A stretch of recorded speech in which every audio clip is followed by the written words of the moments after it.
of now the young generation, like Prime Minister Trudeau, that we penetrate the cabinets. I also want to reiterate how deeply sorry Canada is for the situation this put President Zelensky and the Ukrainian delegation in.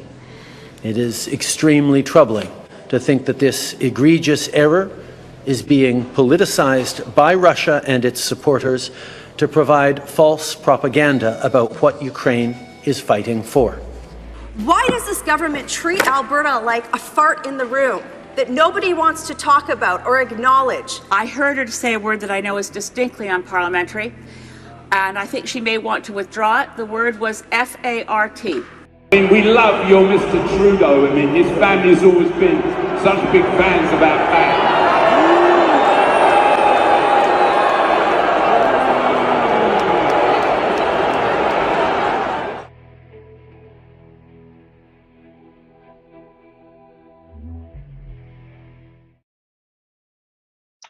Hey everybody!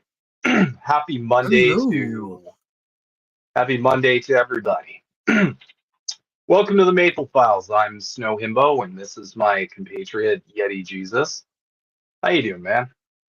I'm doing good. Good. Just trying to figure out how we're gonna get out of this crazy mess that these rich folks got us in.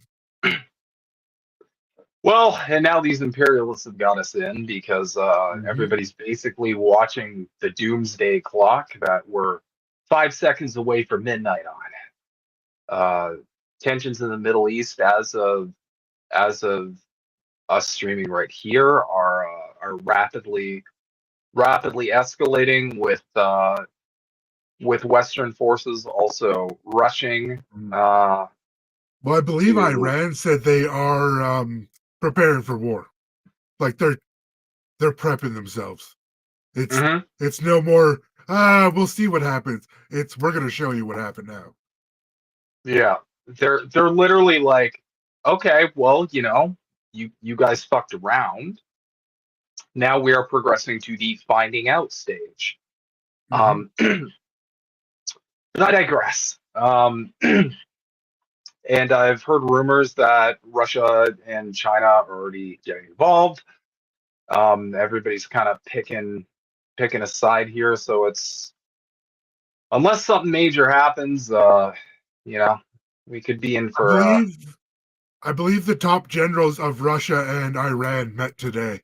So I don't know if they're generals. I don't know military rankings and stuff that well. So, but they were the higher guys, Yeah. Just the But there was a lot of misinformation about a flight going from Russia Iran. That was a lot of BS. It wasn't. Yes. So I believe Fiorella made a really good breakdown on why that wasn't accurate. But yeah, the flight, I'm gonna be honest, that one caught me pretty sure. But yeah, it's well, it's not very unlikely that we're gonna see it. It just wasn't this time. Yeah. So. Well, I mean, all these countries have made their positions very clear.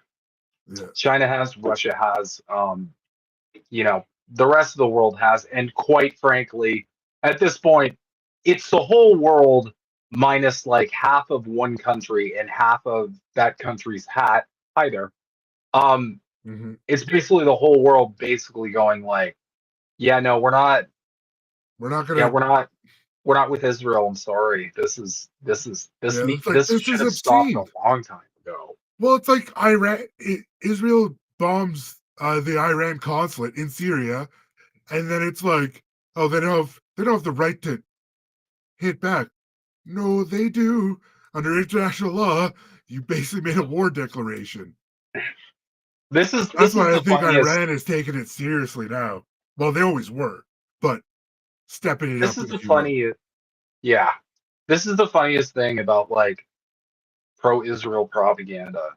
They say 5 times a day, at least, maybe 6 times a day. I'm not sure. Israel's right to defend itself, and it's like, well, I hate to throw a cog in the wrench of your talking point there, but Reverse Uno card. Iran has a right to defend itself. Yeah. What's up now? And it's Well, I like guess nobody can even argue it. Like you've seen, I've seen it recently. the clip with the guy from the State Department trying to, uh, that's not the question I'm going to deal with right now. Wait, what? It's reached the point where you just can't argue that at all. You have no other option but to spin away. And this happens sometimes when propaganda gets like so thoroughly entangled and debunkable that like you can't even lie your way out of Yeah, out of the conversation. You literally just have to remove yourself. yeah. And Well, part anytime of how it someone's works. like, hmm? Oh, go ahead. Sorry. Go ahead. No, you first. Okay. I was going Canadian to say, stand up. part of the way propaganda works is they have to be ahead of the story. So you have to be like this much far ahead. Well, then, because they've been screwing up so much, that lead's getting less and less. And now it's like you've caught them with their pants down and they have no idea what they're going to really do or say. So it's like when you catch someone in a lie and then they just keep trying to lie their way out. And then Yeah, exactly. they're in that circle now where it's just whoop, whoop. Yeah. But I digress. Thanks everybody for tuning in. So, and this, I'm going to give you guys a bit of a roadmap as well. So, in this episode, we're basically kind of just going to go over the state of affairs currently in Canada. Some recent news. I want to. Our politicians are, I guess, just copying all of the dumb political tactics of America, and they're just running with it, which is borderline hilarious and depressing thoroughly because I keep I keep deluding myself into thinking like we're better than that. We're not this bad. Yeah, we just are. Um,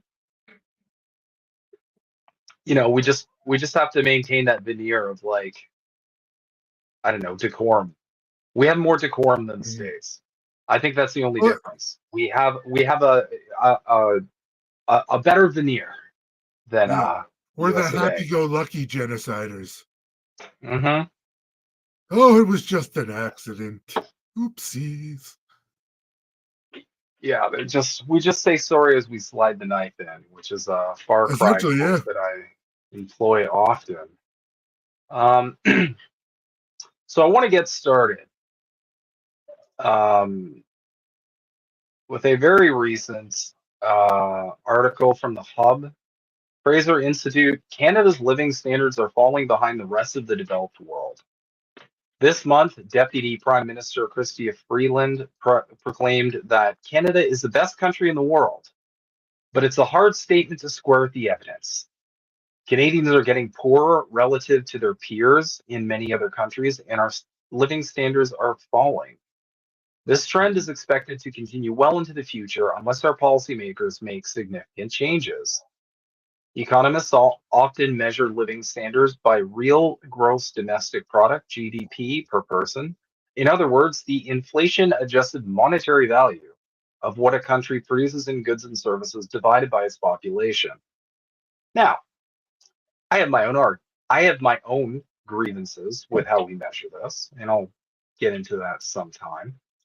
I probably agree with you. I was thinking, But it nonetheless is not a great indicator of how Canada is doing, and it certainly may contribute um, to essentially what's on the ground floor, which is everybody and their dog that I know is just not having a good time. well, it's really, if you're going to like judge standard of living, you should be looking at like wage versus cost of living. So the Yeah. wage should be much lower than the cost of living, or much higher. Sorry. Hmm. Yeah. So it's like, and we're like this now for sure. Like it's completely kilted now, where it's like even like people can't afford to rent houses. They have to have like 4 or 5 roommates. That kind of Oh stuff, yeah, right? Like it's I'll never forget when I first moved in with my then girlfriend, now wife, there was an apartment, and these were fairly affordable apartments, at least for Toronto. So Mhm. still not affordable at all, but Yeah. not like the like 60% of my income is going towards rent sort of shit. Uh, Mhm. so we had a neighbor across the hallway from us. They had six people. I'm not kidding. Six people living in a two-bedroom. Six people in a two-bedroom. And I remember the neighbors complaining like, "Oh, they're drunk all the time," and I'm like, "Wouldn't you be? That sounds You're horrible." like, well, yeah, like just like even if it's a family, that many people in that small of an area is hard. Yeah, for You sure. can't get any kind of privacy at any time, which people need. People need to have time where they can just decompress by themselves, even for a few Hmm. minutes. Oh, also, hello, future homestead. I just wanted to say hello before I forgot. Oh, hey man, happy Monday to you too, my friend. So yeah, there's definitely some criticisms with this measurement specifically, um, Mhm. but it doesn't really apply because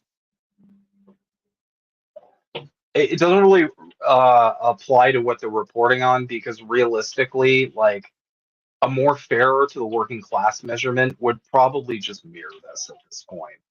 Um, the cost of living skyrocketing, wages are stagnant as hell. Uh, Mhm. we've got a home ownership crisis. I don't even think it's a crisis anymore.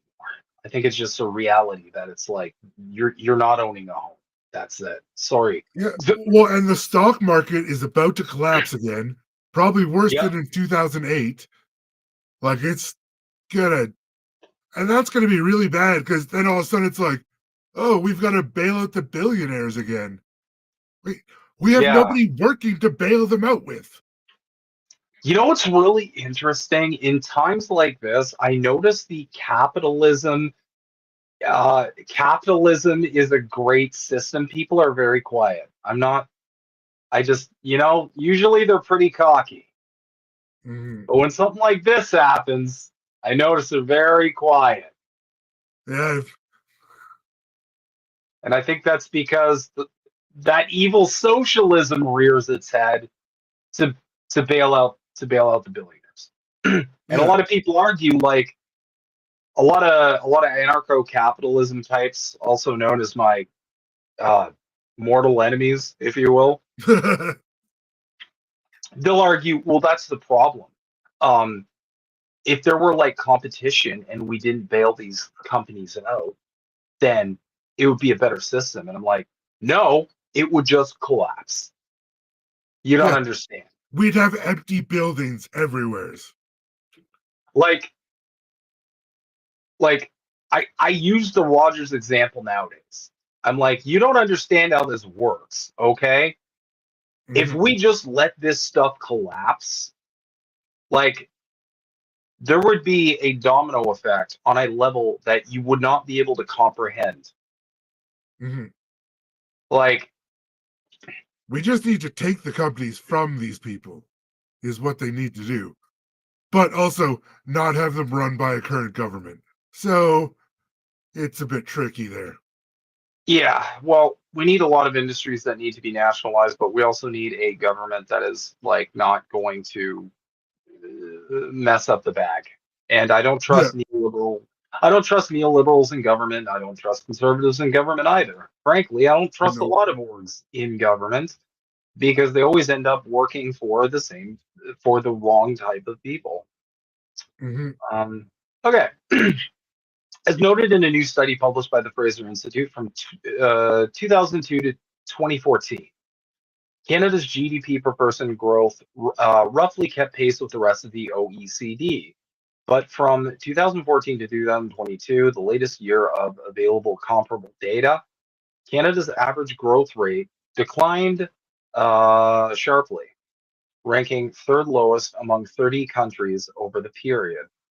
Consequently, in dollar terms, Canada's GDP per person increased only $1,325 during this time period, compared to the OECD average increase of $5,070, all values in 2015 US dollars.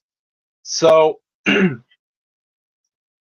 just like look at this. Just like look at this chart. Ooh, 0.06. Look at us go. Yeah. We're not we're pretty down bad. Yeah. We're very down bad. That's just it's pretty depressing.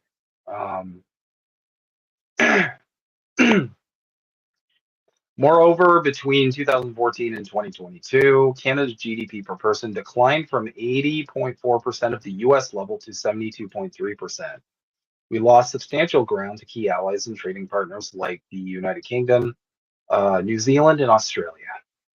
According to OECD projections, Canada will have the lowest projected average annual growth rate of GDP per person at 0.78% from 2030 to 2060. Man, that 2030 number keeps popping up. Not sure why. All the time. That's when our GDP per person will be below the OECD average by 8,617. This represents a swing of more than $11,000 from where it was in 2002. Why is this happening?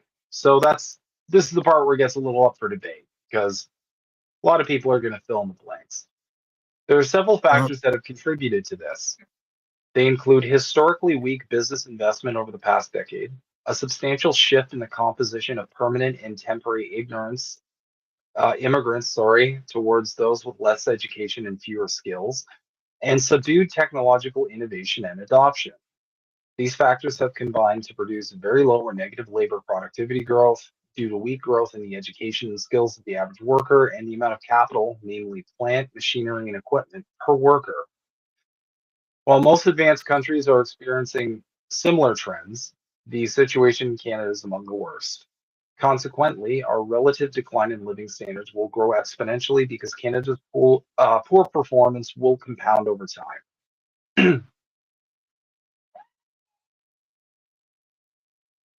And then we have how do we change it? To break out of this rut and prevent this further decline in Canada's living standards relative to our peers, policymakers must enact comprehensive and bold policy changes to encourage a business investment and innovation, promote worker education and training, and achieve better immigration outcomes. More is not always better. Okay, so this is where I start to deviate a little bit, because I understand why Western countries like immigration so much, and it's because the billionaires usually can pay them a lot less. They can get a lot cheaper labor for their return, and they still And they get don't have labor. to invest in the education. Someone else does. Mhm. Exactly. They basically just get fresh bodies that they can throw at a lumber mill. Yeah. And they on average are able to pay them less money. That's why they like them.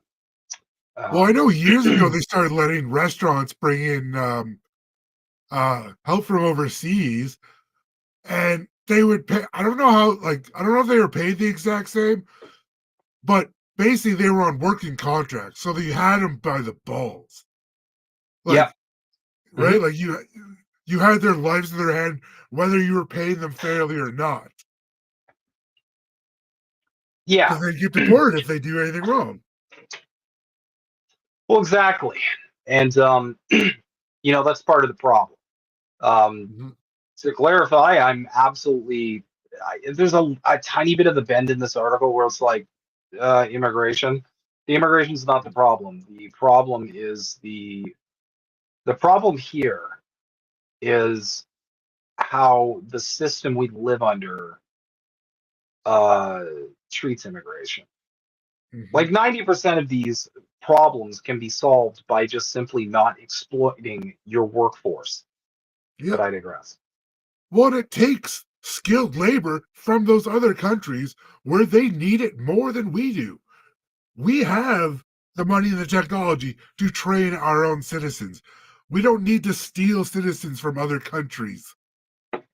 Like, let them help build their own country for themselves. Make it viable to do that. I mean, unless they want to come here, then that's different, right? I just mean, like, Well, the thing, don't be like luring them here with candy and a white van. CIA. well, the thing is, so traditionally, what corporations do is they just get the labor overseas. If it's any kind of work from home or remote situation, they just get the Yeah. labor overseas, right?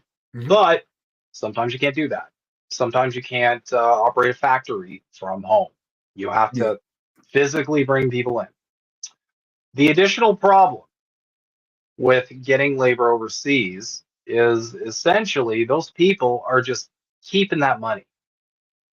So you're getting labor and you're acquiring labor, you're acquiring the surplus value of the labor. Um, but you're not getting their purchasing power. If these Mhm. people are overseas, they're going to spend that money overseas, Mhm. even if it is the tiny exploitative wages. Yep. So essentially, you are reducing the purchasing power of the same group of people that you have to also employ. This is one of the primary contradictions of capitalism. It's in my opinion one of the greatest points that Karl Marx ever friggin' made. Um, so they bring the people in. They have pretty much all the negotiating power, and these Mhm. people are far more easily exploitable than you know, a normal Canadian who, you know, can basically say like, "Oh no, that's way too low. I'm worth Yeah. 10K more than that. Yeah. No, Or and that's I need actually benefits." against the rules. Hmm. So let's see. What else did they say here? As a starting point, government should improve the climate for business investment and for investment in education and training by streamlining regulation and major project approvals and reducing current and expected future tax burdens on businesses and workers. Okay, so just we need to give tax breaks to The the investor poor. class. Yeah, like listen, guys. This is exactly the solution part is exactly what you're going to expect it to be. I don't know what Oh, else these banks failed. We need to give them more money. Aren't to they a say. bank? Like, Yeah. And then and then the levels of government debt and debt interest costs are approaching thresholds of unsustainability not seen since the 1990s. They must exercise spending restraint to put their finances on a more sustainable path. I would just like to say that this is, and we will get into this further in a future episode, but that's actually pretty friggin' hard to do under capitalism, especially since, as we're seeing right now with the massive collapse, the government usually has to end up bailing out all these giant industries and corporations when the system finally craps the bed, as it reliably does every 5 to 7 years. well, you got to Let's see. figure out how to keep that Ponzi scheme going. The stock market's not going to Ponzi it way it's out. Yeah. So that's how we're doing cost of living wise. And there's a bunch of other articles just giving you guys a baseline on how we're doing up here. We're not doing great. And it's not entirely dissimilar to what's going on in America or many other Western countries out there. But we're getting hit the hardest, frankly.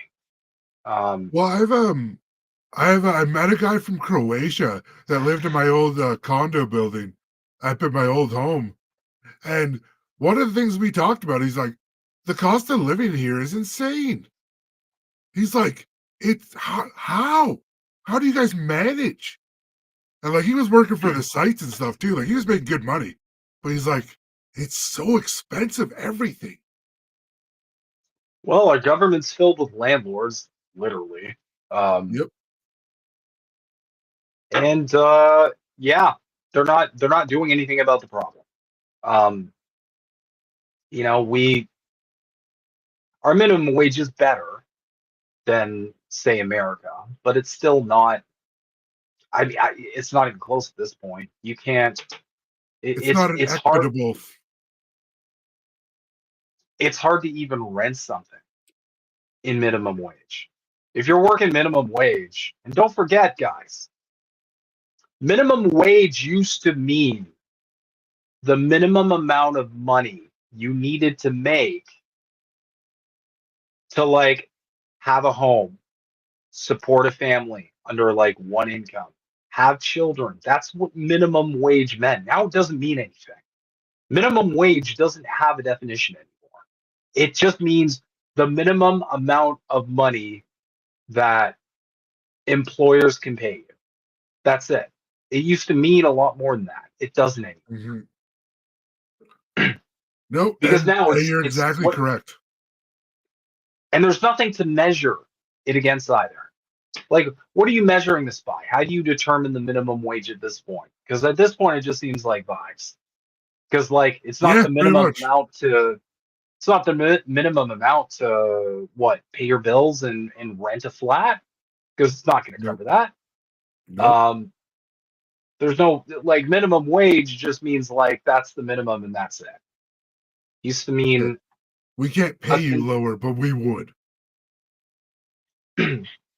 anyway. That's Yes, how we're he is, doing. Max. Hmm? I was just saying yes to Max there in the chat Oh, gotcha. comments.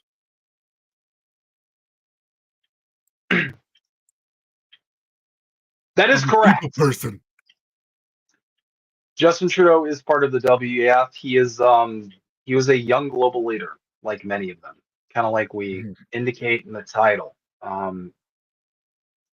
And we are going to dedicate a whole episode to this, just to give you guys a roadmap. We are going to have an episode coming up where we cover all the major political players. We're also going to have a full episode dedicated to nothing but uh, the involvement of the World Economic Forum in Canadian politics and influencing this country. This is something that I will never understand why the left stays away from. But for some reason, a lot of them panic and freak out the second you mention the WEF, and like the conservative side is given free reign to talk about it all day, all night, going to like lizard people levels with it because they're weird. And I've always found it weird because as someone who identifies as like at least class aware, Mhm. like the World Economic Forum, the people who meet at Davos, like these groups represent the largest like concentration, like coalition of of moneyed interests the world's ever seen. Like Yeah, the left should be the the left should be the people who's primarily on this the Y nonstop. Files just put out a great episode about this. Actually, have you ever watched the Y Files? I have not. Oh, yeah, it's pretty good. He did a really good summation of like the Bilderberg group today. It was pretty interesting. Nice. I'll Yeah. have to check that out. Yeah, maybe we'll reference something from it. But yeah, all these giant groups, like it's literally the Carlin quote. It's a big club and you ain't in it. Yep. That's it. Like they go to a secret area that no journalists are allowed. It's heavily guarded by like black ops people. No reporting on it whatsoever comes out of it. Politicians show up, and then we know nothing about what happened. And then suddenly, like, apparently the 2 months before the coronavirus happened, they were talking about it at the Bilderberg group, and then magically it showed up. I was like, what the? Yeah, so that was I think that was event to something. I don't remember the exact name, but they did have a simulation of what would happen if a global pandemic happened. It was like a quirky little game they played, which I Yeah. took as like, are you guys Like, kidding me? And then a lot of the compatible left lost their minds over this. They're like, oh my God, I can't believe you guys are being so conspiratorial, calling it the pandemic and everything. And it's like, well, can you blame people? it's like the They did a plan is written simulation. down. They're talking about simulations, and you can't like possibly see how a group of people who's already deeply mistrustful of their Mhm. elected officials and governing bodies for absolutely valid reasons would come to like be suspicious of this. It's blowing your mind. Yep. That's the part Well, I don't get. I remember for years people would always talk like, "Oh, there's no shadow government of the states," and I was like, "Let's be honest, that's the only thing that makes sense." I was like, "You watch these idiots debate in like the White House or the White House or the Oval Office or whatever they are. This is about Canadian politics. My bad. Yeah, they don't know what they're doing. They have no idea what they're talking about half the time." I mean, I've always kind of argued it's like you don't the shadow government is implying that there's an entity we don't know about. It's really simple. You can go find the shadow government right now. Go into any big city and look up at the tallest buildings in the city. That's your Mhm. shadow government because that's who your politicians and our politicians work for. And there's Yeah. nothing but evidence to support this. It's very simple. In capitalist countries, the politicians work for the billionaire class first and Mhm. the poor second. And they have two primary jobs: catering to the needs of the billionaires, because we're all still in 2024, depressingly enough, living under this weird illusion that all of this wealth one day, finally one day it's just That finally cat. yeah, it's just finally gonna trickle all the way down to the poor people, just gonna go right there. And then their secondary function, and this is a lot of what you see with the NDP up here. This is what a lot of what you see of the squad down there, and the more progressive, heavy Mhm. quotes there, American politicians. Pretty much, there's a lot of LARPers in the West in general, but basically, their second primary function is to keep the people out of the streets. Not the altruistic way, as in like we should give these people housing because everybody deserves to have a roof over their heads. No, literally keep them out of the streets. Like keep Yeah. them from rioting. Mhm. Keep them from keep them from installing Lenin.exe. That's their that's their biggest role. And that's what you see from all this lip service from politicians. It's to serve the billionaires, create the illusion that you're actually someone in that government's actually fighting for you. Yeah. Surprise. Nobody is. Where if we want if we want as Canadians a government that works for us at this point, we're literally going to have to take it back. No, a lot of people don't like that reality. But Mhm. much like the States, I don't think we're voting our way out of this. Because look at No, hmm? someone often referred to politics as the entertainment division of the military industrial complex. And I was like, Frank that's the Zappa. most accurate thing I've ever heard. Frank Zappa. That's Yeah. my favorite Oh, quote of yeah, yeah. his. But yeah, the change. I'll put it this way, and I've said this before, but I'll say it again, just in case I said it on another of the 5,000 shows I do. Back in the day, I thought the NDP was what represented my positions. They were the closest. I was a Mhm. huge fan of Jack Layton. A lot of what they were saying made sense.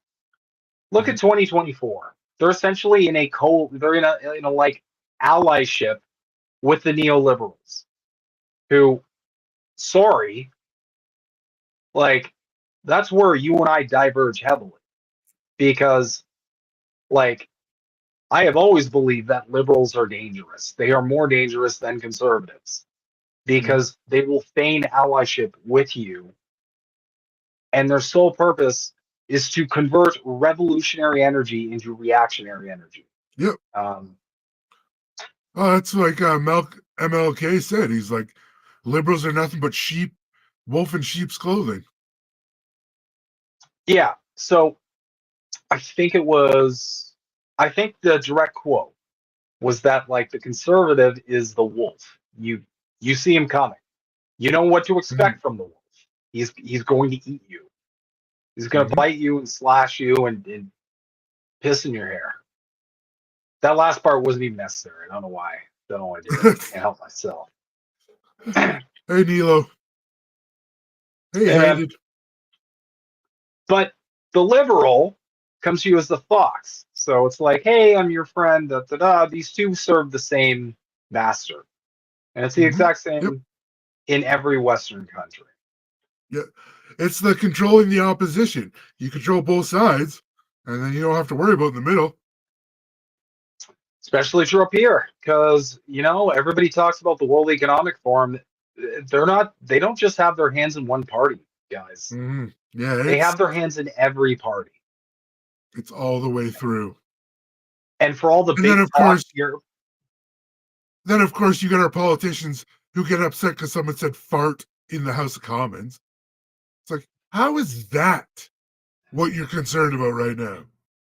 Like, it's no different from like the Mean Girls stuff that AOC and MTG get into when they're like bickering. This is all just pro wrestling. It's no different. Yeah. Moving swiftly along on the absolute state of Canada. Our politicians are having a normal one lately. Well, at least their social media managers are. This was interesting. Pierre Poilievre, who is basically our great value Trump, I guess, at this point, because he's just like he's leaning hard into like everything those nutters are doing. Tiger. Call him Giant Tiger Pierre. We'll call him the Giant Tiger Trump. Giant Tiger Trump. Sign here to have a prime minister who doesn't admire basic communist dictatorships. How to do communism. And it's just like a circle of right-wing talking points, which, I mean, you know what? I'm going to try it. I'm going to debunk every single one of these just real quick. Establish a new communist utopia. Okay, so Marx and Engels were never utopians. They wrote an entire book on this. Rob or kill the successful. If they're referring to the actual like revolution and the seizing of the means of production, that was done in an effort for everybody to be successful. Yep. I don't get the robbing. They were very clear on like the role of the state after the revolution. It's not just rob or kill the successful. Force the rest to work for free. This was just never a thing. Yeah. I don't know where they get this point. I don't know. Capitalism is money. They honestly believe capitalism means money. That's what these people believe. Because, like, I don't know a single example of, like, okay, so I assume Robert killed the successful. Like, so the revolution starts here. And then they're forcing people to work for, like, here's the thing. If they're referring to, like, gulags, then again, like, every conservative talking point I've noticed has to happen in a vacuum. It has to happen in a vacuum because if we're talking about gulags and any kind of labor from gulags, if you take that out of the vacuum, you have to compare it to the United States prison system, which was larger and far more exploitative than anything related to gulags whatsoever. And it's not even close. But again, they have to argue this in a vacuum. But the whole like force the rest to work. Oh, sorry, slight correction. They mean force the rest as in all the people they didn't rob or kill work for free. How? I mean, that happens under capitalism. That happens under capitalism. They call it internships, right? Yeah. Or they're just working extra hours for no pay. just for Yeah, funsies. run out of food. This is my favorite one because obviously they're referring to the famine. The famine that happened, the Holodomor, um, that whole thing that happened under Stalin's watch. And I would just like to remind everybody, or probably educate conservatives as well, famines don't just magically appear. And Yeah. Joseph Stalin did not just like twirl his mustache and burn food or something. What actually happens, and this is something conservatives will never fucking talk about. Pierre, I guarantee you, Pierre doesn't even know this happened. I promise you that. What happened was Russia had a drought. Most of Eastern Europe actually had a drought. And what they also don't tell you is because of this drought, not only was there a famine in Ukraine, there was a famine in Russia as well. And a lot of the Russians died as well. Now, they can double down and cope on that and say, oh, well, he killed his own people too with the famine. But then it just circles back to, okay, but was there or was there not a drought? Because droughts cause famines. We know that. Yeah. So the leap they're doing is they're essentially tying the drought that caused the famine to the economic system, to which I will say, okay. And this is, I've gotten blocked more times than I can count for asking people this question. I'm like, okay, so if anything happens under a communist country's watch, anything that results in deaths is because of the communism. Can we apply that to capitalism too? Oh yeah. Because I got a whole bunch of wars with a huge death toll behind them, Oh yeah. predominantly because of capitalism. We've got millions of people dying every year just because of the deleterious effects of the wealth inequality that you suffer from under capitalism. America spends billions and billions fighting communism. That's how much they're spending on propaganda to fight this supposed system that works so bad it just fails continually. Yet, I don't see communists having to spend a bunch of money fighting capitalism. Except for in wars, so yeah, I guess technically that is true. I digress. Here's the thing too. Okay? This is Actually, sorry, can I comment on Nilo's comment there? Of course. Yeah. So yeah, in Asia, in China, there's the 3 years of great disaster. It was like flood, drought, flood, drought. That's where all the people under Mao supposedly died, was the same ideas in the Soviet Union. They had a drought, and then it was like, and then I think they might have had fires too. Like, it was bad. Yeah. And it's like, I noticed the Mao people have shut up almost completely. They've all pivoted back to the USSR because they started seeing the country stats and they're like, damn, we can't. Yeah. Remember when we made fun of China? We were just kidding.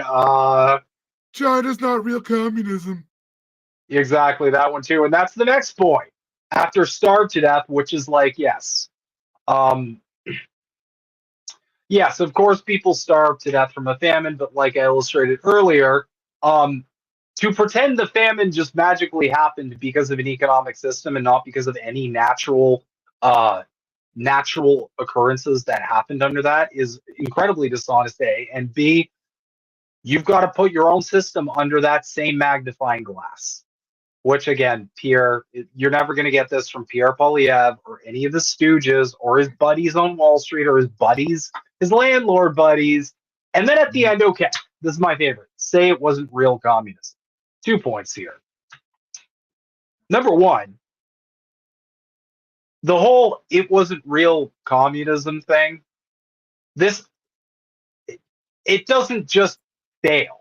Okay, the majority of countries that have tried to move beyond capitalism are either get murked in a coup by the states and its Western allies, and we'll get to that a little bit later. But I mean, crap, Venezuela can't even have a damn election without this crap happening. The CIA was predominantly invented to sabotage the USSR. That is a fact that can be confirmed now. So it's like this whole spin of like, oh well, that wasn't real communism. It's like, well, how about we rephrase that as like, how about you just leave a country alone to move beyond capitalism, don't interfere with it, and see what happens. Yeah, Except we know what happens, but yeah, I'll go a little easy on any conservative leaning people who may be witnessing. So that's that. The whole loop is just like it doesn't even work in a loop. There's like a million different problems with it, but whatever State Department intern cooked this up was smart enough to realize that most people are just going to accept it because they're already propagandized. And then so Justin Trudeau, and again, this is where it starts to get cringe.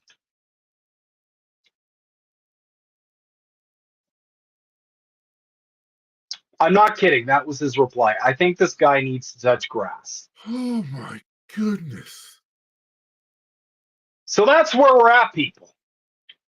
He's literally sitting there like asking one of his like social media handlers, "Hey, what do the kids say that's really funny nowadays? What's a cool like hip term that'll endear me with the youths?" Or he'd probably Yeah, say something like youths. But probably. It's just it's it's such an absolute sham to have people talking like they know what they're saying, and so many people just blindly believe them. It's just well, and then you've got idiots like Viva Frey, who yeah, who thinks this is I, socialism? Buddy, this is capitalism. under your socialist, he's so close too. He's pointing out accurate problems. Look at the thing he's noticing. 2022, nearly 1 in 5 households, 17.8% across the 10 provinces, reported that they experienced some degree of food insecurity in the previous year. Households with children are at even higher risk, with 1 in 4 children under the age of 18 living in a food insecure household. He's correct. And then he Yeah, has to insert socialist under it instead of the correct conclusion, which is Canada, by every definition of the word, is a capitalist country. So yep, again, if we're going to do this whole let's blame all of the ills of the system on the system, sorry, Viva, this one's on your system. exactly. They don't want to take any. They don't want to take any responsibility for the things they've done. It's always someone else's fault. Mm-hmm. Oh, it's China, Russia, Iran. Eh. All it is, it's like children blaming everyone else. Nobody wants to take accountability for that they've been lied to or any of that kind of stuff. They just want to keep blaming someone else. It's never the What is that? democracy we voted for. Yeah, but I'm going to do a quick excerpt just because, yeah, we're doing the same thing up here, where it's like Justin Trudeau's a communist, blah, blah, blah. I'm going to do a little excerpt from one of my favorite Lenin pieces called Two Utopias. And I'm just going to ask you guys if this description reminds you of anything specifically. The liberal bourgeoisie in general, and the liberal bourgeois intelligentsia in particular, cannot but strive for liberty and legality. Since without these, the domination of the bourgeoisie is incomplete, is neither undivided nor guaranteed. But the bourgeoisie is more afraid of the movement of the masses than of reaction. Hence the striking, incredible weakness of the liberals in politics, their absolute impotence. Hence the endless series of equivocations, falsehoods, hypocrisies, and cowardly evasions in the entire policy of the liberals, who have to play at democracy to win the support of the masses, but at the same time are deeply anti democratic, deeply hostile to the movement of the masses, to their initiative, their way of storming heaven, as Marx once described one of the mass movements in Europe of the last century. The utopia of liberalism is a utopia of impotence in the matter of the political emancipation of Russia, a utopia of the self-interested moneybags who want peacefully to share privileges with the Perishkoviches and pass off this noble desire as the theory of peaceful victory for Russian democracy. The liberal utopia means daydreaming about how to beat the Bolsheviks without defeating them, how to break them without hurting them. Clearly, this utopia is harmful, not only because it is a utopia, but it corrupts the democratic consciousness of the masses. So, real quick, do any politicians come to mind with that description? All of them? Pretty much. And to explain this, a little further to our American comrades in the chat, up here in Canada, we essentially just have different flavors of neoliberalism. You guys sort of have that in the States too, but it's much more extreme in its posturing. But the point I was making by quoting two utopias there was simple. Despite all the posturing and insistence from the conservative apparatus of Canada that Trudeau was some kind of socialist Marxist sort of dude, Justin Trudeau is the very person that Lenin is talking about in that, is identical to it. But again, this kind of goes into another thing that we see happening in Western countries, which is what I like to call Overton window management, which is essentially there's a range that you are allowed to have political opinions. There's conservative, there's liberal, and in Canada, this Overton window is firmly in neoliberalism. Do not get yourself twisted. It is firmly planted in neoliberal capitalism. So if you go too far in one direction, you're a communist. You're a evil socialist person. If you go too far in the other direction, you're like a Nazi. But in reality, it's just a window that's set firmly in the center. Like too far in the center and sliding to the right to the point where it helps absolutely nobody except the wealthy. And that's what we're seeing here. That's what you see in the States too, with everybody calling Joe Biden and Kamala Harris. What are they calling her? Comrade Hala or something? They're getting really bad. It's so hard to watch this stupidity. And just not be like, pay attention for 5 minutes. Just 5 minutes, guys. Also, there's no, much like the States, there's no discussion on policy. Nobody's running on policy. They're just running on vibes. Yeah. And with Poilievre specifically, and we'll get into this in a later episode, he's borrowing the same strategy Trump's doing with America right now. This government has made everything really expensive, and I'm going to fix it by just like cutting tax a little and like basically I'm going to undo all the stuff they did, and that'll magically make the country better, which requires a memory holding of people who didn't live under Stephen Harper. Because again, like I always say, this tactic is really easy to employ when your country is on a steady decline. You can always claim the last guy was better. Always. Always. Which is why Poilievre is now talking about all the things. Here, I'll friggin' prove it. Give me 1 sec. I promise you this is happening. Okay, so this is like the best thing. This is the best indicator I have for this. What is his full name again? I don't even know. Okay, so it's just Pierre Poilievre. So you just copy paste their stuff right here. And I'm just gonna put in Harper. Let's just give it a shot.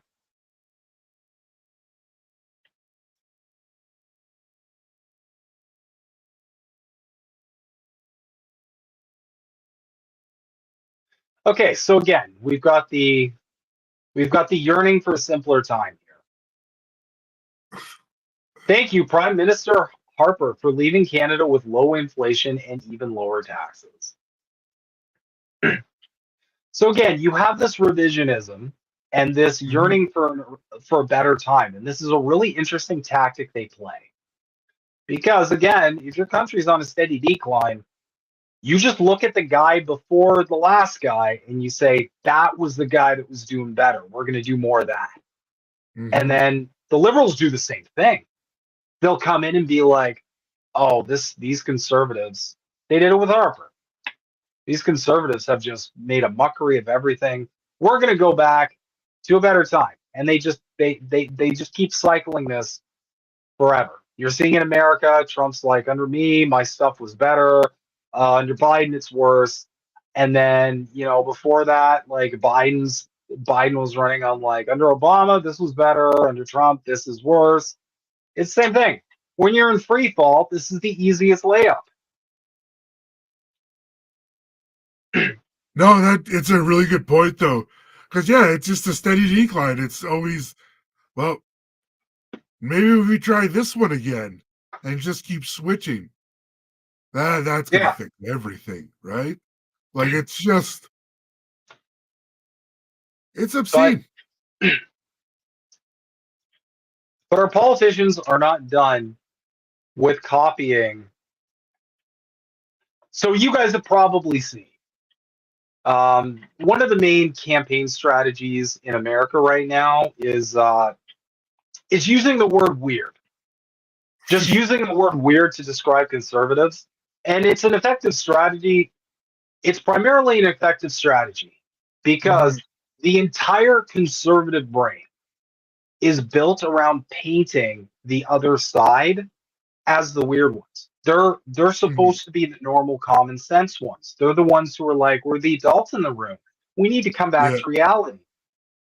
Seeing this a lot in the States where they're yelling at the cloud over LGBTQ issues and other culture war stuff that I remind you, at the end of the day, does nothing for the food that you are putting on your family's table, but that is kind of the design. So our politicians are now copying this. They're doing the same strategy that the Harris campaign. This is just weird. Anne, are you okay? That is weird. That's not. Isn't that a liberal technically doing that?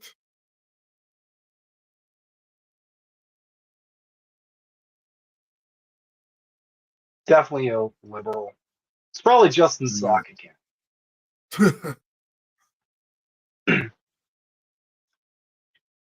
And of course they're weird.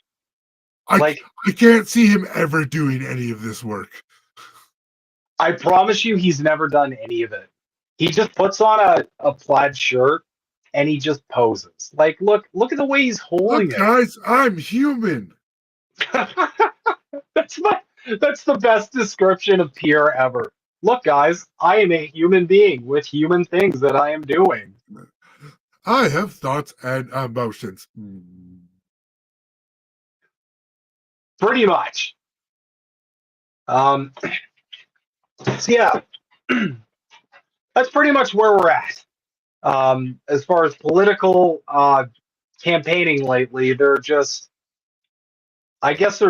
control C, control Ving American strategies. Where it's weird. We're starting to really lean into the America's hat thing, like really hard.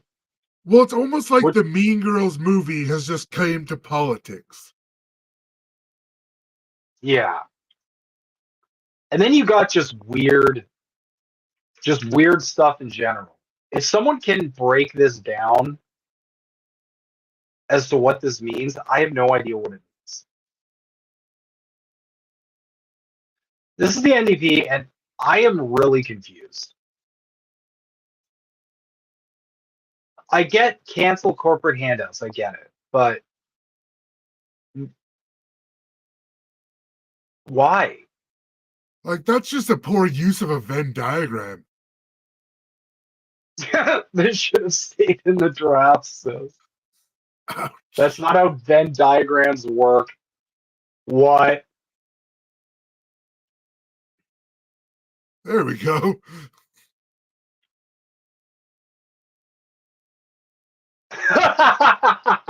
This is fire everyone and let a Jack Layton chatbot run the party. Oh my god. We'd probably do much better. It's the only Like, time I'm first gonna off, be pro AI.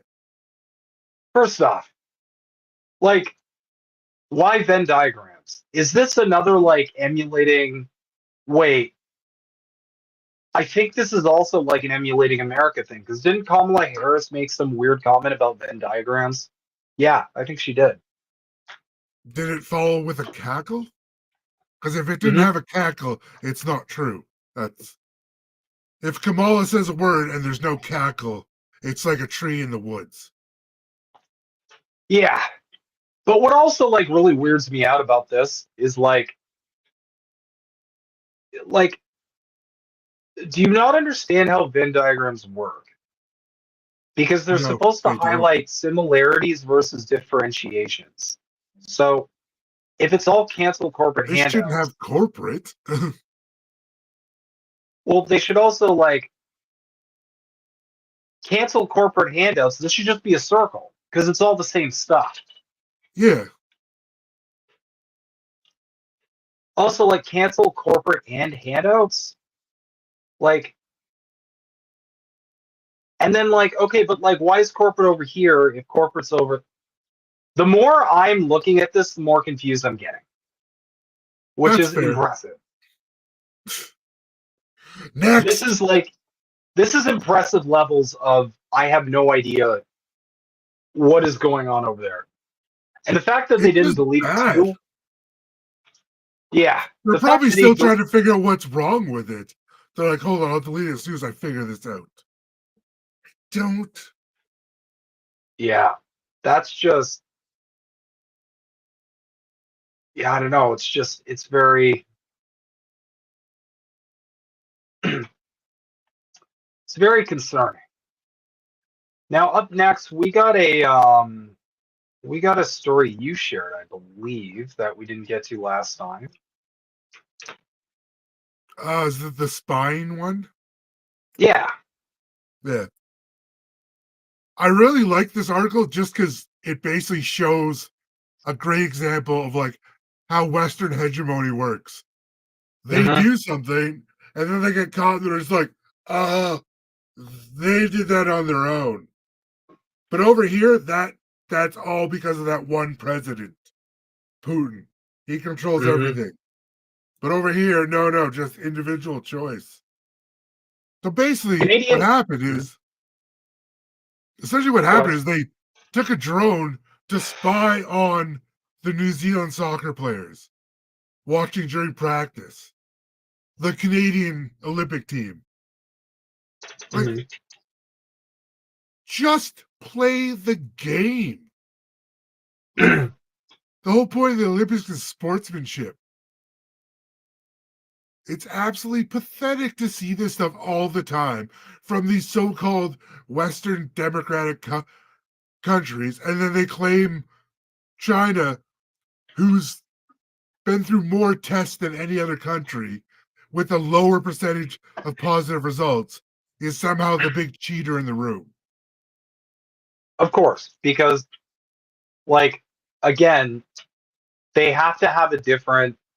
This is one of the core tenets of fascism.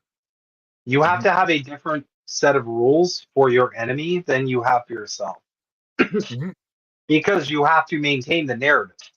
You need you need enough playing room with any of the other, so to speak, that you need enough like narrative playing room so that you can always depict them as the enemy and yourself in a favorable light. Which is why they break the rules for other people and there's no fairness or like equal footing. mhm. Yeah, basically what happened was yeah, a soccer staffer was arrested for flying a drone over a New Zealand women's soccer team practice.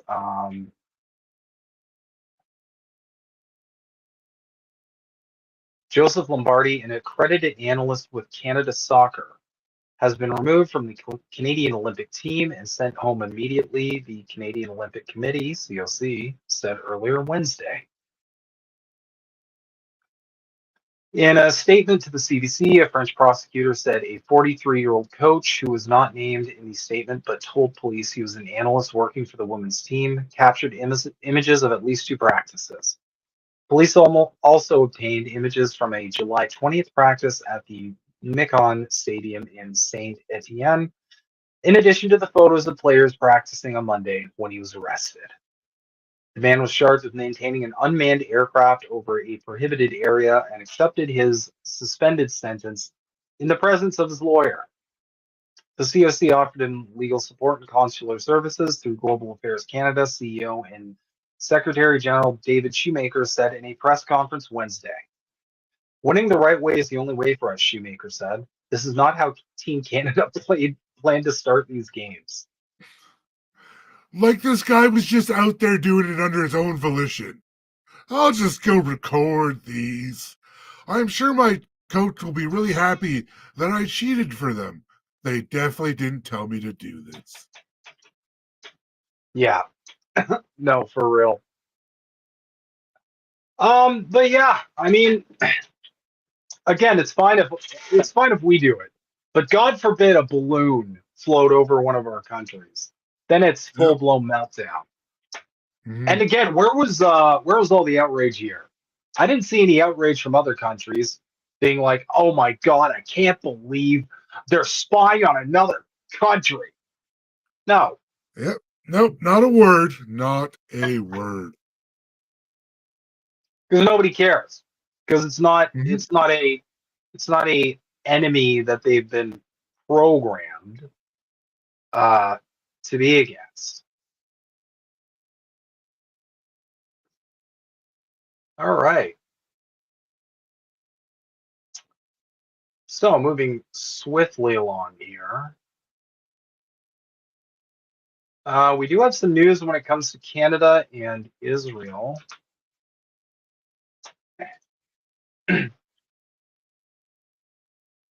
So this is the Canadian favorable opinion of Israel. Unfavorable, 55%. Favorable, 27%. Net, minus 28%. Which is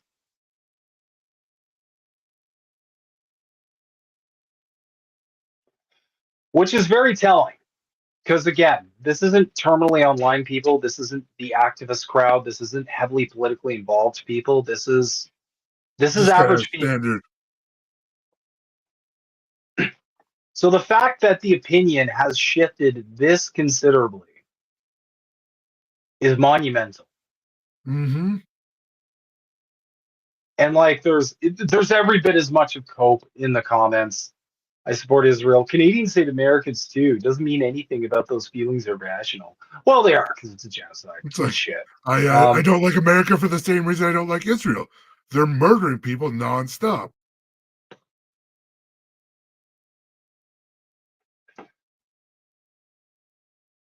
The 27% are racist beyond stupid or both.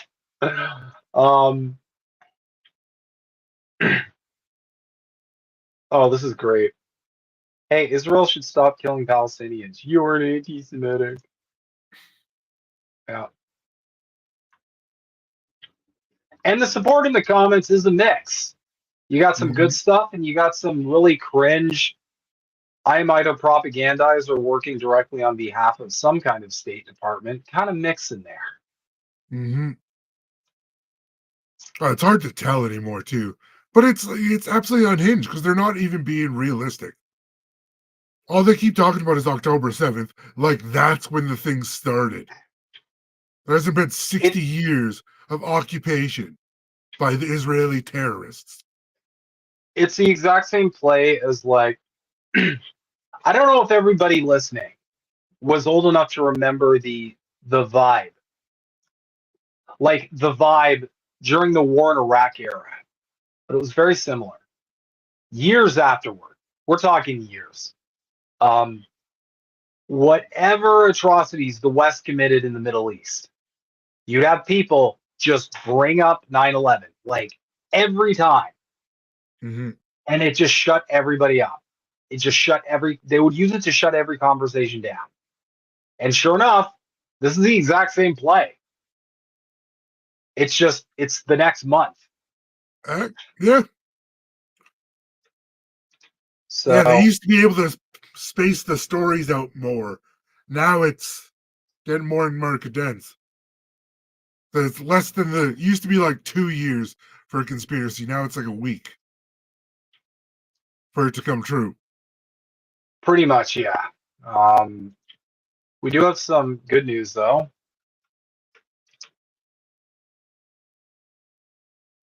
This is a really big victory.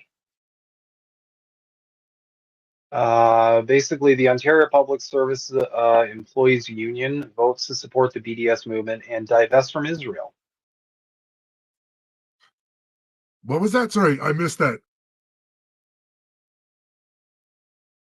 Oh, here. Sorry. Oh, thank My you. bad. George. I can't remember if we covered this, but I'm gonna double. I'm just gonna cover it anyway. I don't care.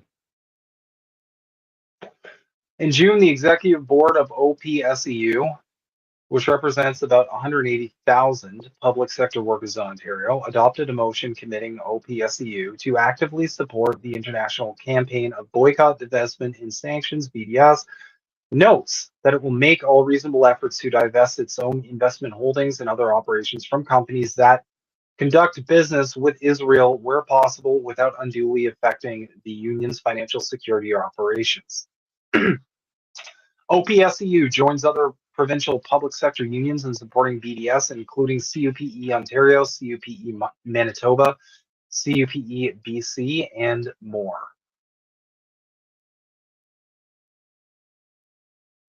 This guy's too angry. Every Yeah. one of these, he's just mad as fuck. I don't get it. This one, BDS is considered anti-Semitism by the government. No, they're Congrats on. not. I don't even know where they get this stuff. It's like, what? Where's that? Where are you getting this from?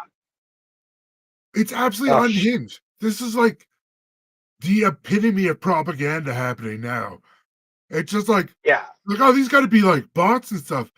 And then you're going to find out they're like, no, these are real idiots. they're real idiots.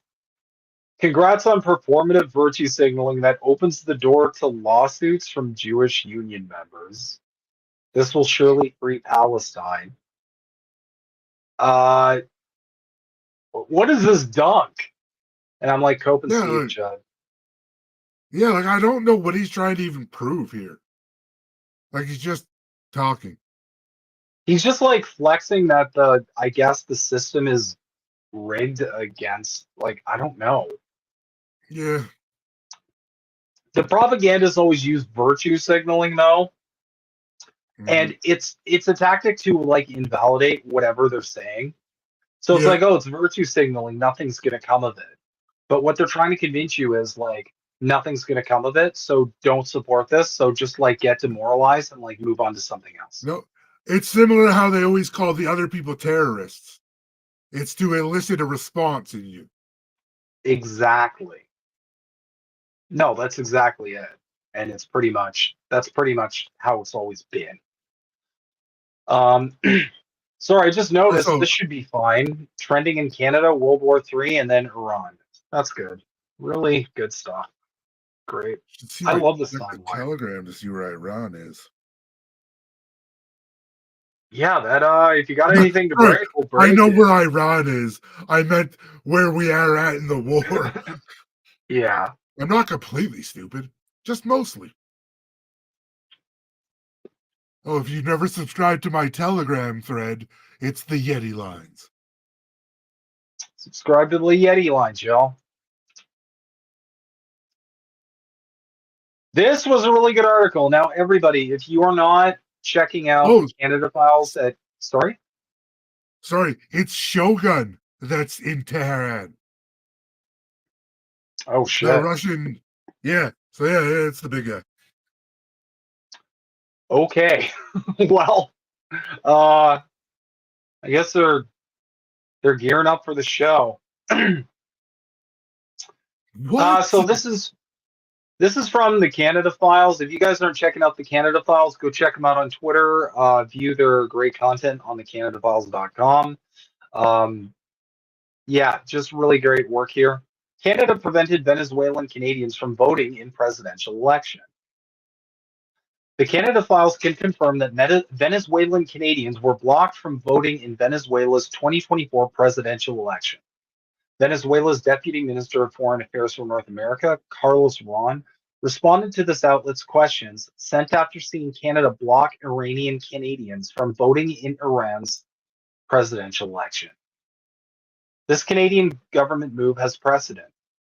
Back in 2018, Canada formally blocked Venezuelan Canadians from voting in Venezuela's presidential election. In November 2019, after leading the Lima Group seeking the ouster of President Nicolas Maduro since 2017, Canada recognized attempted coup leader and then interim government leader Juan Guaido's Canadian representative Orlando Vieira Blanco as Venezuela's supposed ambassador to Canada. Yet by the end of 2020, CBC News would admit that Vieira Blanco could only run the Venezuelan coup leader's Canadian embassy from his apartment. By January 2023, Juan Guaido was voted out as the leader of the Venezuelan opposition interim government as their attempts to force Maduro out had failed. Rumors were swirling by December 30th, 2022, and on that day, the Canada Files asked Global Affairs Canada if the Canadian government still recognized Juan Guaido as Venezuela's legitimate interim president of Venezuela. GAC did not respond until January 4th, 2023, saying that it would review and assess the implications of the decision to oust Guaido as opposition leader. GAC made a public statement on January 6, 2022, indicating that Canada respects the decision taken to change the structure of the interim government. Notably, in GAC's answer to the Canada Files, it said that Canada wanted to see a return of fair and free elections in Venezuela in 2024. They have them. Yeah. Do we? Nope. Because when I think of free and fair elections, I think of maybe voting for a candidate who's going to bring about electoral reform. And then when I vote for that person and they get into office and they don't do that, that doesn't really seem very free and fair. Yeah. Kind of seems a little rigged, if you ask me. Mm-hmm. Nonetheless, this Canadian statement came after having blocked Venezuelan Canadians from voting in the 2018 presidential election, which was already quite eye-catching. Canada's supposed determination to see free and fair elections in Venezuela in 2024 would not be matched by its actions this year. Carlos Ron, Venezuela's Deputy Minister of Foreign Affairs for North America, confirmed to the Canada Files that, to this day, Canada has not granted full permission for a Venezuelan diplomat to return to our embassy in Ottawa. This prevented Venezuela's government from opening a voting center since they had no diplomatic representative in Venezuela's Canadian embassy. By preventing the Venezuelan government from opening a voting center, Canada blocked thousands of Venezuelan Canadians from voting for their next president yet again. Yet Canada would quickly cast doubt on the legitimacy of Venezuela's presidential election. The shamelessness of Canada's push for democracy, further exemplified by Canada blocking Syrian Canadians from voting in Syria's 2021 presidential election, truly knows no bounds. Democracy doesn't simply include Venezuelan Canadians from being able to vote in their home nation's elections, according to Canada's government. Yeah. So basically, if we like the results, it's democracy. If we don't, it's rigged. We're doing the same stuff, y'all. I'm pretty sure if you're preventing Venezuelan citizens from voting, that would be referred to as election interference. Yes, but the West never would do that. They would never interfere in another country's election, especially if they're trying to elect a socialist candidate. Mm-hmm. Oh, right. That happens every single time. All right. I get those two mixed up. But yeah, that is a real thing that happened. And it highlights just just really how hypocritical we are, A. B, how Hmm. we are essentially just the lapdog of Western hegemony in general. Hmm. And we copy all our play. We got the same playbook as America. Hmm. It's the same nonsense. And you're seeing this across the board with all of our politicians now claiming that the election was rigged and it was stolen. And if you dig deeper into that, like we did on Politically Homeless, there's a reason for that. That's because the people electing a leader who is going to pursue socialized means for the working class of that country is not in Western interests. Well, Trump did gave you the hear game the? away. Yep. Hmm? Did you hear what Maduro responded to the U.S.? He said, if any of your agents interfere, all that oil that's signed for us is going to the BRICS countries. Yep, they're already Venezuela's He's already. serious too. Like, Yeah, I won't be surprised if he just pulls it anyways. Just like, ha ha ha. Venezuela's already last I checked pending BRICS approval, or it might have. Let Mhm. me fact check myself on that in real time. I never want to give you all misinformation. There was a few countries that are kind of in the hangars, if you will. Algeria might even be one, to be honest. Let me check.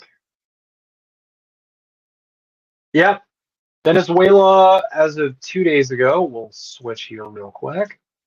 As of Excellent. 2 days ago, Venezuela offers oil rights to BRICS and bid for membership. Nice. Venezuela's President Nicolas Maduro announced that the country is ready to grant oil and gas extraction rights to BRICS countries. The country aims for membership in the organization and has the largest hydrocarbon reserves in the world. So, Oh, they have the largest oil reserves? I didn't realize that. hydrocarbon. That's what you said. Oh, okay. Hydrocarbon reserves, yeah. So Oh, interesting. they're already well on their way of Mhm. wanting to join the rebel alliance and not be involved with the empire, if you will. So that's interesting. And again, Canada's just gonna Canada. I guess they're just gonna. Well, we don't really have much of a military to speak of. Like, it's just, we don't have a big military. We don't have very advanced weaponry or machinery. Like, I don't know. Canada cannot defend its own borders, is what I'm saying. No. If we get invaded, we're screwed, regardless of who invades us. We just don't have the personnel, or which I'm quite happy with, because that will ultimately save a lot of lives. Yeah. All right, we can't really attack them. They don't have a military. We'll just hit that one Uh, base. to be honest, Canada's more of the country that should be a lot more afraid of getting invaded by its own citizens than anybody else. That's what y'all should Oh, be yeah. afraid of. Should be afraid of the people in this country taking the country back from y'all because you're mishandling it on levels that I have no words for anymore. Yeah. Also, who the hell would invade us? Yeah. The The states? states. The states might. They'll go for our But oil, so they'll go through Alberta. but we're already the state's golden retriever anyway. They Exactly. don't need to invade us. We'll do whatever they want. Look at the trucker route. The second the Biden administration made one call, out came the jackboots, like we covered. Oh, yeah. And And they're as for going this, to resort as to that because we're an imperialist country. At our core, we're going to revert back to imperialist tendencies. When the powers that be don't like us anymore, the cops are coming out to stomp on necks. Mhm. That's how it happens every time. Fascism is capitalism in distress. That is all it Mhm. is. That is all it has ever been. The second capital is threatened, any moment when capital is threatened, you'll see the jackboots come out. You'll see Yeah. that nasty side. You'll see that mask, that Canadian mask slip. It doesn't happen often, but pay attention when it does. It happened as well when our government was cracking down on Palestine protesters, also, because that happened up here as well. Absolutely. Yep. Which is why it's so huge for that win that they're divesting. Because I think that was one of the campuses that cops took the people out of. Mm-hmm. Yeah, it was. Pretty sure you're correct on that. Ooh, we're getting a severe thunderstorm warning. Let me see if that's for me. I don't remember if I mentioned this or not, but as a kid, I was obsessed with watching the Weather Network. I don't know why. Oh, nice. I just always watched it for, I don't know. Let's see here. No, that's fair. Hey, man, I grew up watching like how-to shows, like how do they make that? Mm-hmm. Flip it or flop it, house turnovers, that kind of stuff. I mean, I'm pretty sure the only reason why I'm such a nerd is because of Reboot. That's like the best. That was the best show to learn about computers. I swear to God, that one show made a whole generation of programmers. I'm convinced. See, I didn't watch that show, which is probably why I don't know much about computers. I'm gonna go back and rewatch it, and then I'll be back. A slight warning. I've tried to go back and watch like early '90s CGI, and it just I tried to go back and watch Beast Wars, if you remember that. Oh yeah. Or like Beasties, and I went back and I'm like, oh man, this is like PlayStation 1. I can't. I don't know what to do with this. It is very jarring. It's not like animation. Animation ages very well. Especially like Secret of Nim, All Dogs Go to Heaven, Land Before Time, like that really pretty, gritty kind of animation. That ages beautifully. In 100 years, that's still going to be awesome. Thundercats. Yeah, but did you ever watch the show Silverhawks? No, I didn't. Oh, okay. Cool. But CGI, it's like the beginning was rough. It was really rough. Like it just, like they had explosions that were just like polygons that like squares. It literally just squares, and you're just like, oh man, this is bad.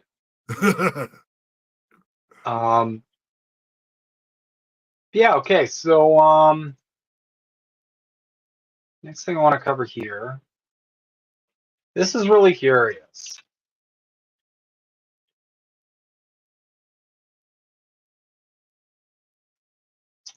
So, first going to start here with a video on the World Bank, because I've always wanted to know more about the World Bank's affiliation with Canada. I've always wanted to know more about this. But we're going to switch this to a better view. Is this good? This is good. Okay. Let's start with a video here. How much of this $1.5 billion do you believe actually went to the people who needed it most?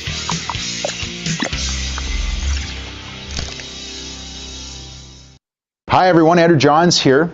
Have you ever heard of the World Bank? Any idea what they do? Did you know that every year Canadian taxpayers hand over $500 million to the World Bank? So what is it? Established in 1944 out of the Bretton Woods Conference, Canada was one of the founding members. Their very first loan was to France after World War II.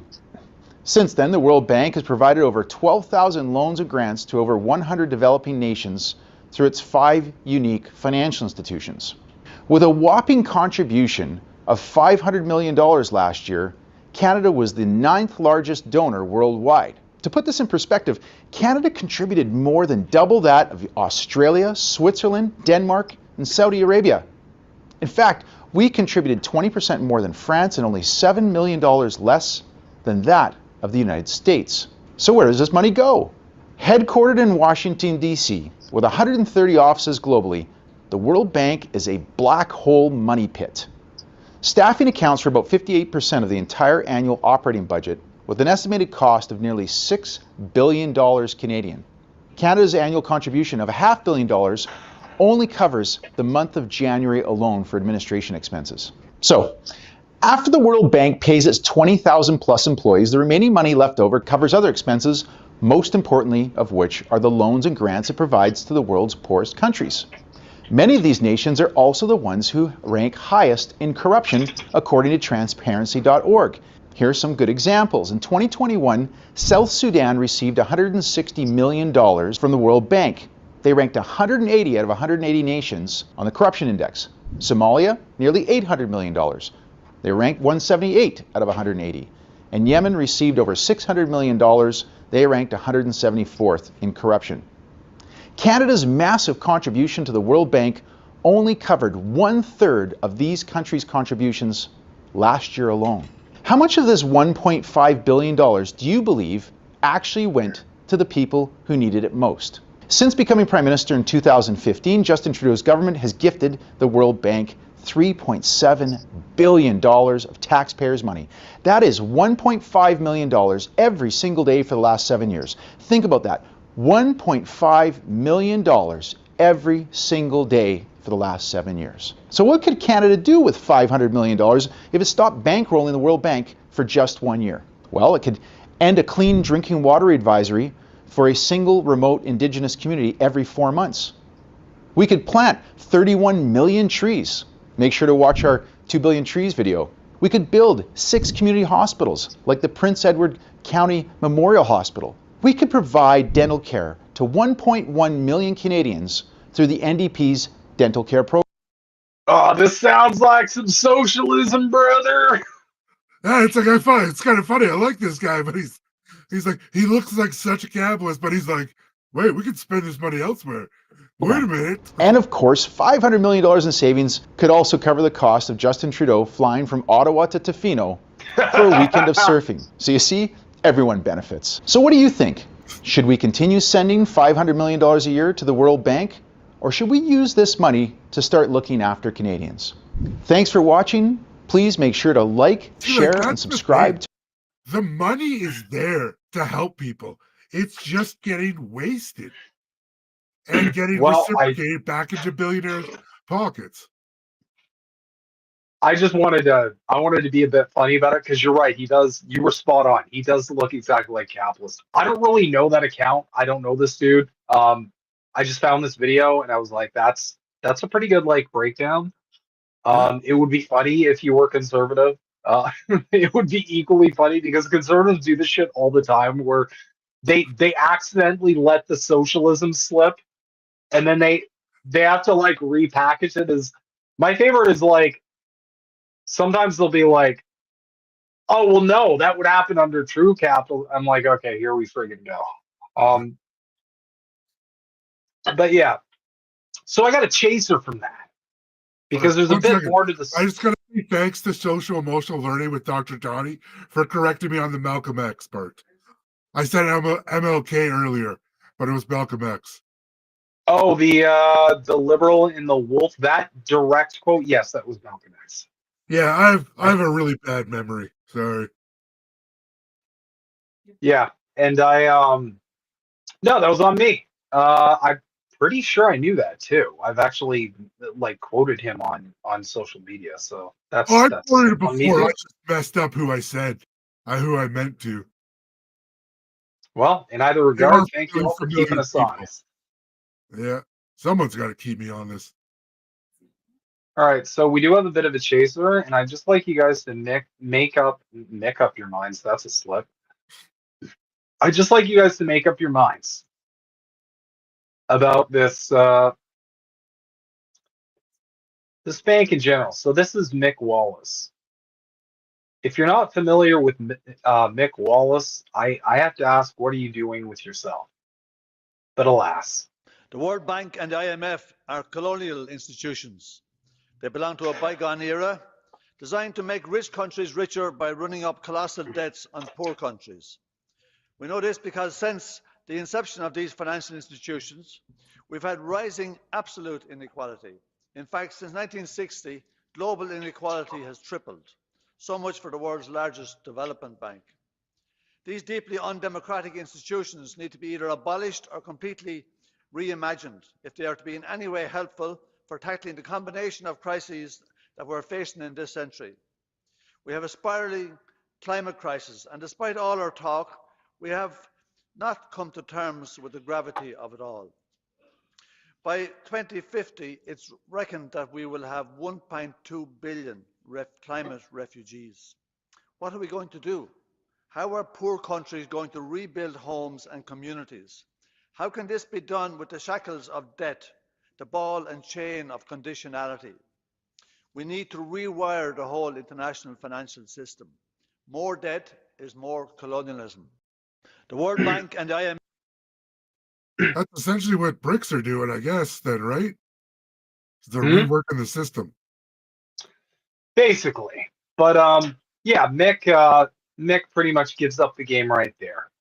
It's not by accident that so much Canadian taxpayer wealth is going to this initiative.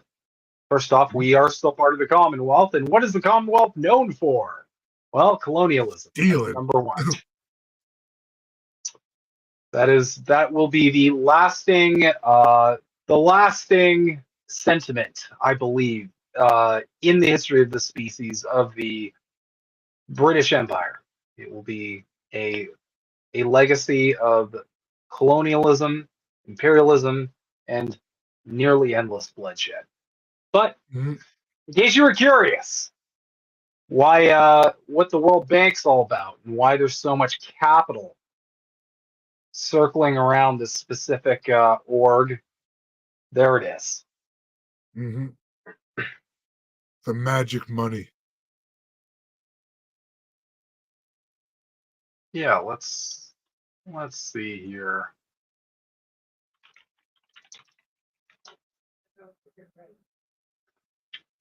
I keep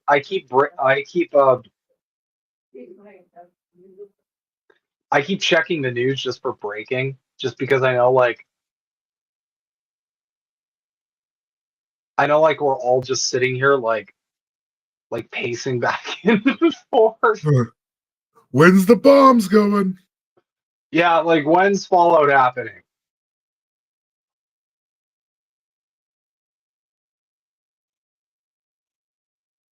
What's this? Oh, okay, we got some more just unhinged hog behavior. I don't know what else to call it. It's just hog behavior. Breaking. Who's Crimson Dose? It already sounds way too conservative. Breaking. Krasenstein aligns himself with socialism. Oh, isn't this that like Democrat shill guy? He looks like a predator of some kind. I'm just saying. The same socialism that is taking down Australia, Canada, and BBC News UK. Why did you tag BBC News? Are they specifically getting taken down by socialism? Oh, he's leaning in. He'd give details on how Kamala Harris would stop socialism and an invasion of illegals.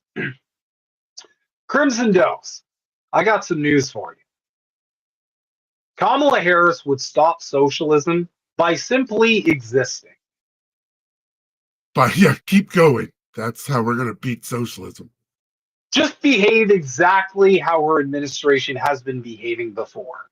And I promise you, socialism will never happen in America. Ever.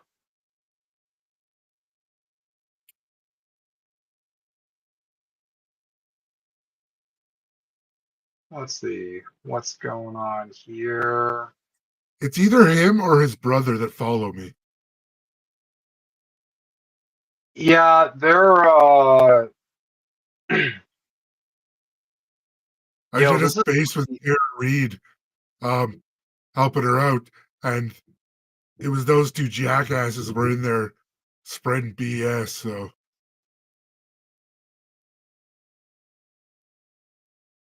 This is really interesting. Oh, this is kind of cool. I like seeing these kinds of ohms, but What's on the map? What are you? What's on the map? What are you fighting for? 76 years of establishment. Palestine doesn't exist. It never will, and it never has. Israel is a fake state. And why does Golda Meir refer to herself as a Why are you waving the Palestinian? flag? so that's a bunch of Israel tourists. I don't know why they call them Israeli tourists though, because I don't see an accent. Let me see. Japanese woman waving Palestine flag confronted by Israeli tourists. So I don't know if they're Israeli or just like dumb Zionist Americans, but they're tourists. But like these this is the funniest thing. These Karens just descend on like any flag of Palestine and just lose their minds. That's their sole purpose.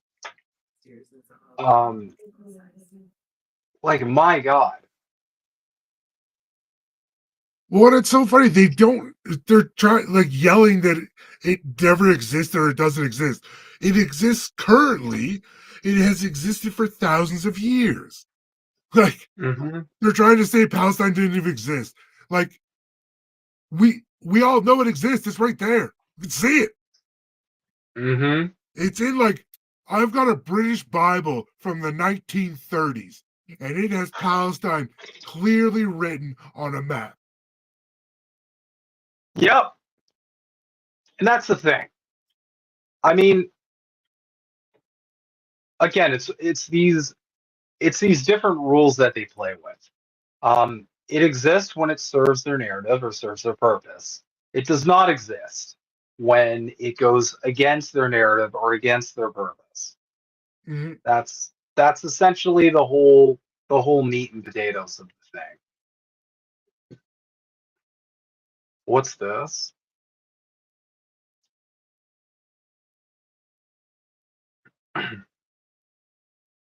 Oh my God. Yo, this is just fucking funny. What? Oh my God. I don't know if this is real or not. It's just funny though. Diablo. Nicolas Maduro claims that Javier Milei, that's the Argentina guy, the guy that looks like he should be throwing a ring into Mount Doom, and he's fucking up this country harder than I think someone could purposefully fuck it up. Oh, progressives for Harris kickoff call. Thanks for that, Bernie. Nice job. That's just this whole thing is just pressing. Anyway. Me dijeron exactamente lo que hay I was que told hacer exactly what to do with the devil. con el diablo, con los símbolos diabólicos. With the diabolical symbols used by Elon Musk. Miren su perfil. Check out his profile. Y los símbolos diabólicos que tiene en su pecho son diabolical, satánicas satanic del cult poder of U.S. estadounidense power. que han articulado he definitely sectas como said la de satanic. Milei, o en Venezuela sectas satánicas como el fascismo que ha atacado al país.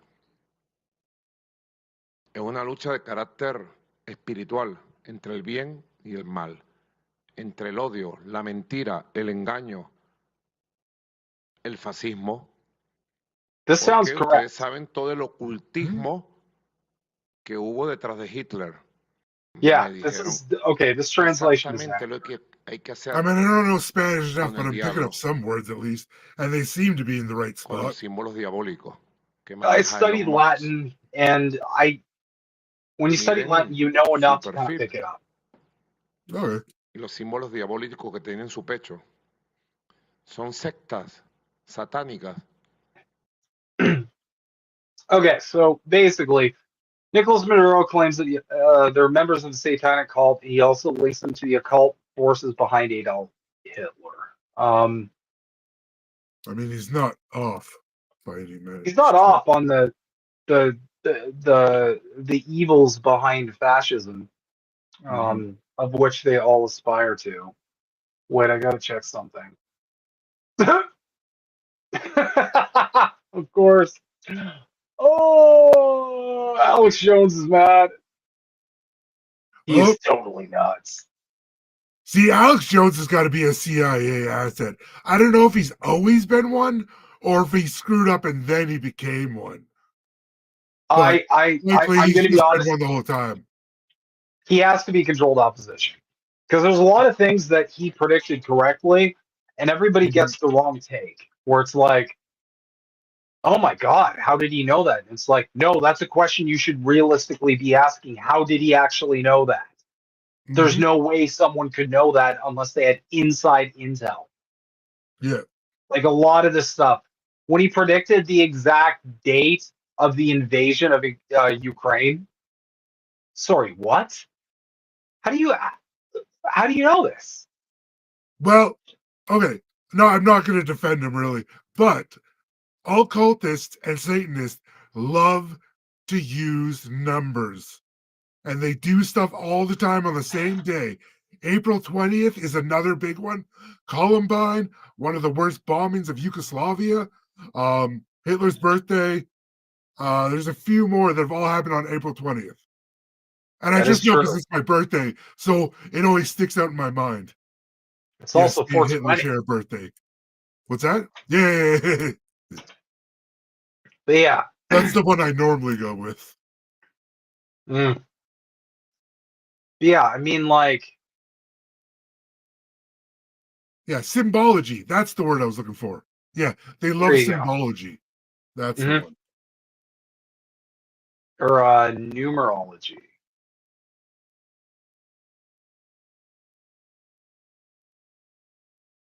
What's this?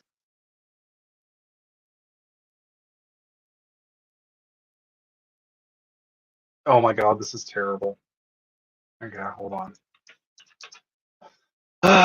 The ongoing, like, pretending not to understand the fundamental core problem. Breaking. A video of downtown Los Angeles shows white Americans openly using drugs and loitering. First off, like, I don't know why you have to use white there, sir. Yeah, it's just more decisive.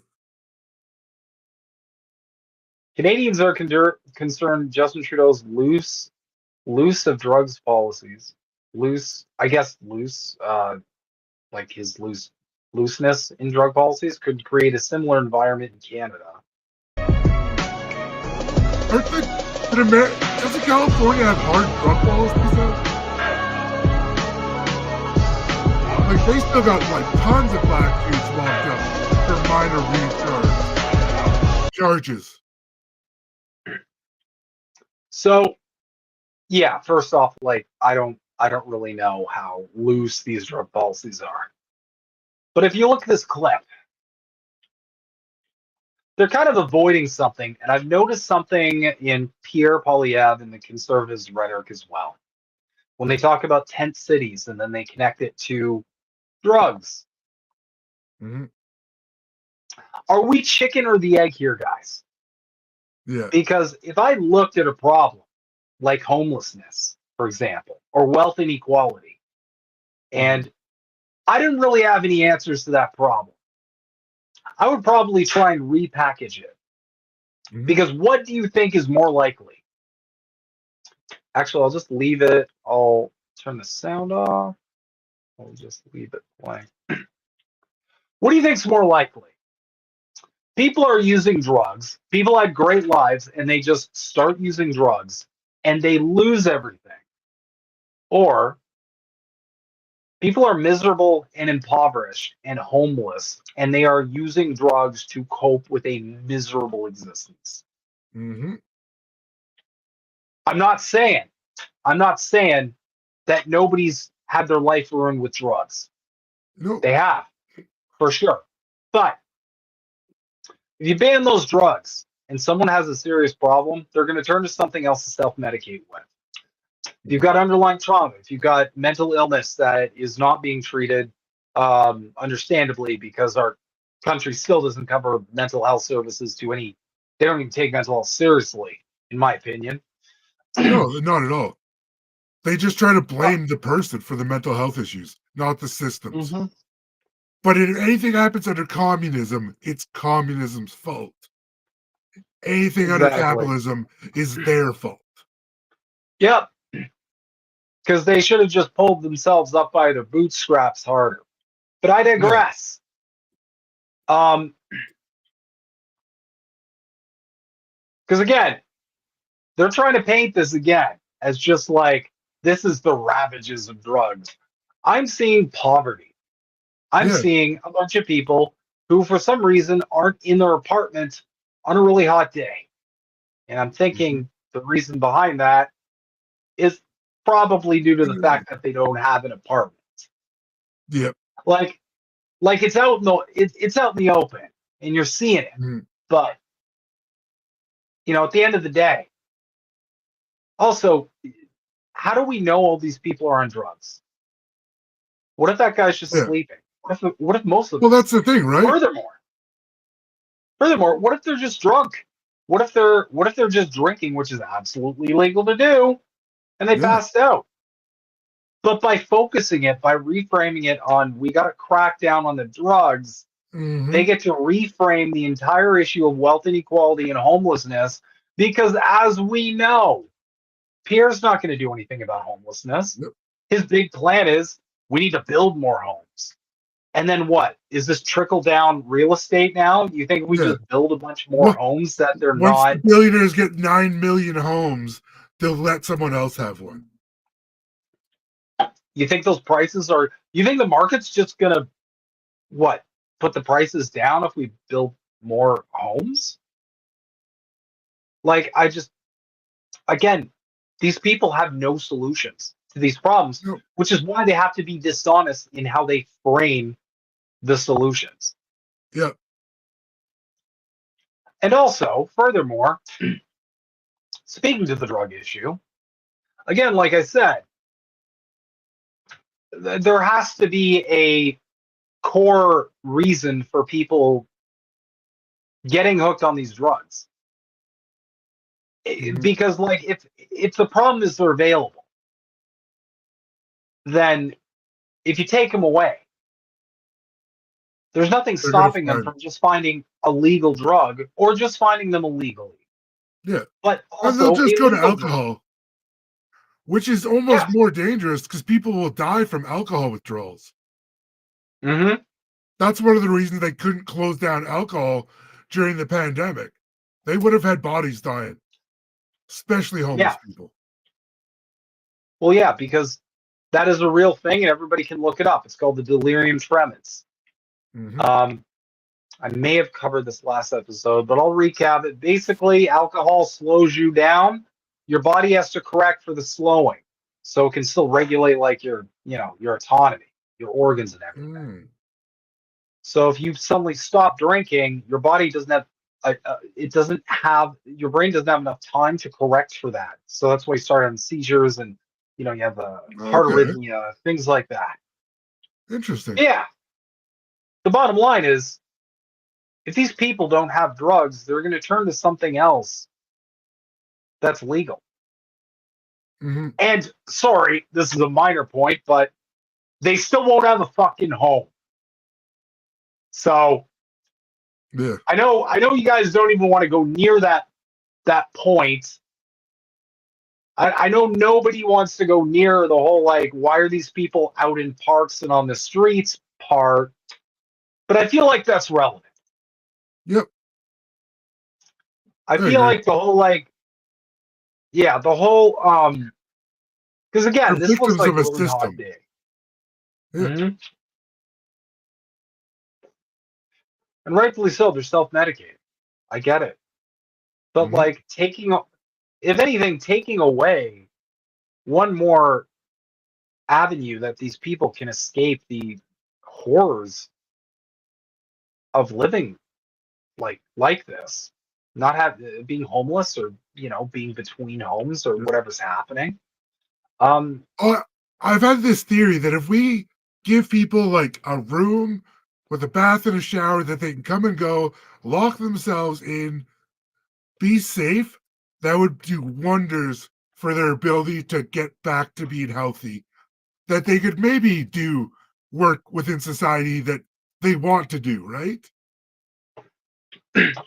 Well, like by the time you're at this point, the problem is that the way you're going to build yourself back is so out of reach at that point because it's already a hard job market for someone with a house and, you know, access to facilities, access to being able to, clean clothes, all that. You're already at a huge disadvantage and you're competing with people who are probably they have an advantage in the whole interview process and the whole getting to work process.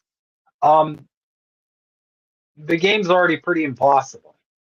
Also, I mean, not for nothing, but some of these people may not even have phones. They may not even have computers. How are they even going to get jobs in 2024?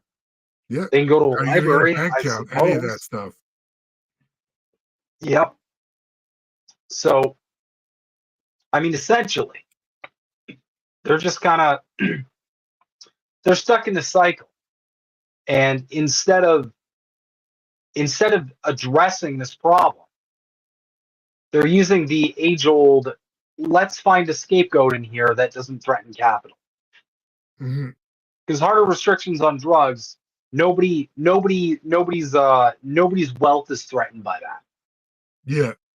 Because they've repackaged the problem as being like, oh, people are just irresponsible. They can't handle themselves. So we got to take the toys away. Yeah. As opposed to the underlying core problem that it's like, pretty sure these people, a lot of them don't have homes to begin with. So that's probably a major factor. And B, they don't have access to any, and that's another thing too, even if you wanted help, where are you going to get it? You're going to sign up for BetterHelp? You're going to go see a therapist with that money that you have? How are you going to get yourself right? Yeah. There's no escape at times, and there's no systems to really help people. There's no recourse for these people. Yeah. And everybody argues like, yeah, we had programs. And I'm like, okay, why aren't they working? Because they're probably not it's good their enough. fault. Yeah, no, the programs are crap. Absolute crap. Yeah, it's just not enough. And it's not enough because we live under neoliberalism, which is the epitome of not enough. Yeah. It's a bunch of endless people pretending to care about other people.